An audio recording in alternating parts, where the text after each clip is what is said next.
Hello বন্ধুরা, কেমন আছো সবাই? আশা করি ভালো আছো। আজকে এখন প্রায় 10:30 11টা বাজে। আজকে খুব কুয়াশা এবং ঠান্ডা। এই কুয়াশায় দেখেন সুন্দর করে পাখিরাও ঠিক মতো থাকতে পারছে না, এত ঠান্ডা এবং কুয়াশা। কুয়াশায় চারিপাশে অন্ধকার এবং রাস্তা দিয়ে গাড়ি চলছে, সেগুলোও লাইট জ্বালিয়ে চালাচ্ছে, দেখা যাচ্ছে না, সাবধানে গাড়ি চালাতে হয়। পাখিরাও ছটফট করছে ঠান্ডায়, খুব কুয়াশা। এখন শীতের সময় একটু সমস্যা হয় আমাদের দেশে।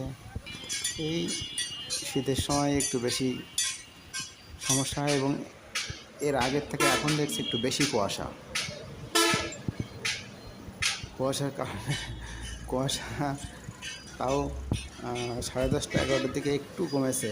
আর সকালের দিকে আরও কুয়াশা ছিল, মানে কাছের মানুষও দেখা যাচ্ছিল না, কাছের জিনিসও দেখা যাচ্ছিল না, এরকম কুয়াশা ছিল।